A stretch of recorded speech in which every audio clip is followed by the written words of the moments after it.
Right, the next dish we're going to do is the venison, which is from New Zealand, from Hawke's Bay, where I come from.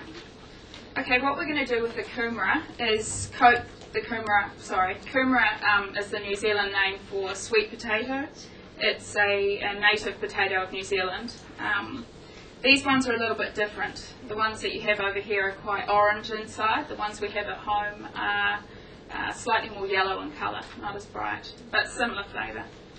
Brush these with some of the avocado oil. Now I always roast kumara in their skins because they obtain all the flavour. And then what we're going to do once we've roasted them is just peel them, and that's how we'll get the mash. We mash the. So imagine that we've taken these out of the oven. And what we're going to do now,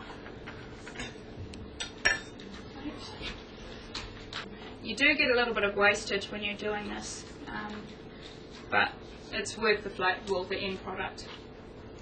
So what Lisa's doing now is using a ricer to mash the kumara. You can either put it through a sieve or a mouli, just so it's a smooth paste. I don't know if you can smell those spices, but they have a beautiful aroma.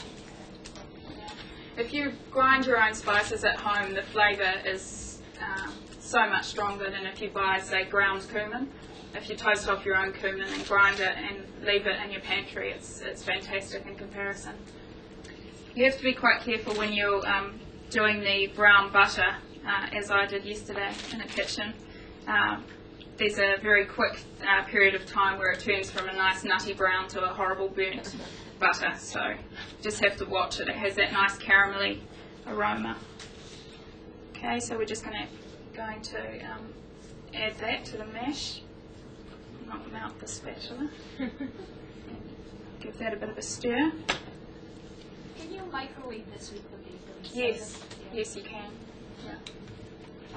I'm not sure how long for, but you can. Yeah. Now for the dressing, we're going to add coriander first of all with our spices. If you do have a coffee grinder, as we were saying before, at home, pays to grind them very finely in a coffee grinder. Unfortunately, I couldn't find one today, so we'll just have to use the blender. After that, we have ginger and garlic, which may look like a lot, but it does actually balance itself out in the dish. Okay, then we add the lime juice and the balsamic vinegar. It's important to use a good quality balsamic vinegar. Some of them can be very intensely acidic and slightly bitter, whereas the good balsamic vinegars are very caramelly and have a nice smooth flavour.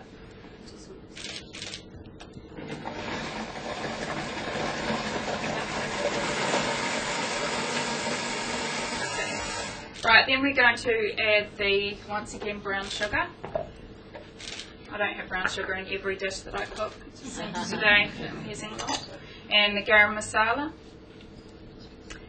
And then we'll blend it again, and the same as the first sauce, slowly emulsify by adding the oil in a slow stream. We have olive oil and toasted sesame oil.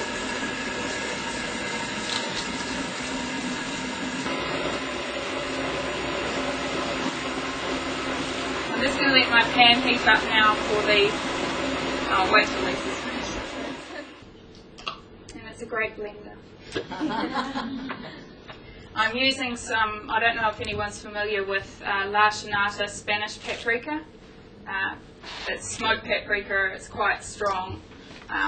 In Hawke's Bay we have some that we make ourselves, and it's not as strong as the Spanish one, and slightly more grainy. So I'm just going to use a little bit of that. And we're just going to season the meat. Now I always serve my venison rare to medium rare. I prefer it blue, but most customers prefer it medium rare. So you just want to lightly sear the meat and then put it in the oven. Cook it for about 5 to 7 minutes, depending on how well cooked you like it.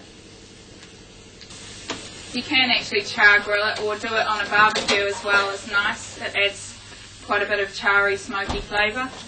We use barbecues a lot in New Zealand, as you probably know. And in Australia. And in Australia, sorry. I love char grilling meats. It adds so much more flavour than cooking in a pan.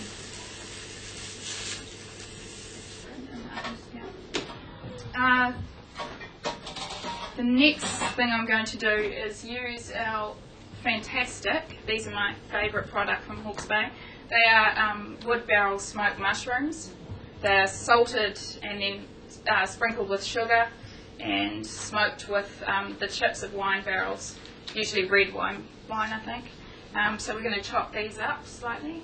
So what we're going to do now is just lightly saute off the smoked mushrooms. They're already cooked, but because we want them to be warm on top of the dish and to bring out the flavour.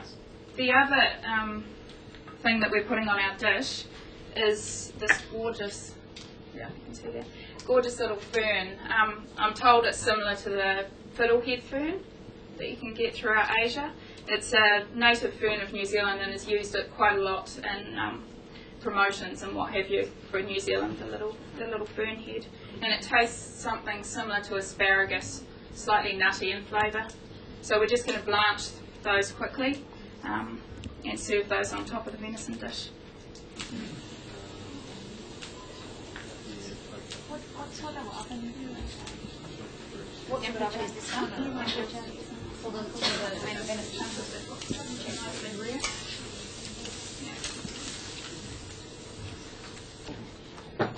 Okay, so I'm just going to cut off the little brown ends of the fern frond.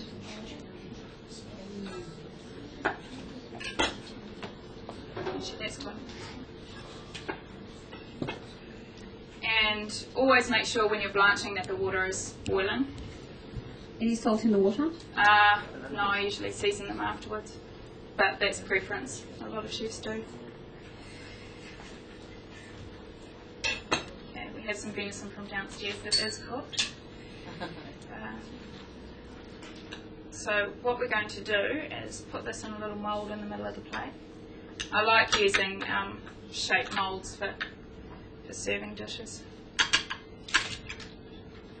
A little bit of the Moroccan dressing around the outside. As you can see, it's quite thick. And to garnish it, I'm just going to put some finely diced red capsicum and a little bit of parsley oil, which I made earlier on, which is basically blanched parsley, blended up with some oil of your choice. I've used olive oil. Sometimes it's better to use an oil that perhaps isn't as flavoursome, like a vegetable oil, soy oil or canola. So we're just going to put a little bit of that around the outside, which actually has quite a bit of flavour as well.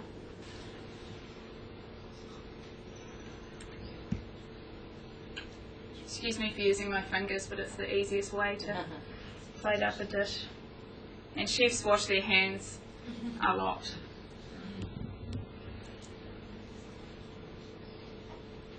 And then we'll just put our little fern frond on top of there.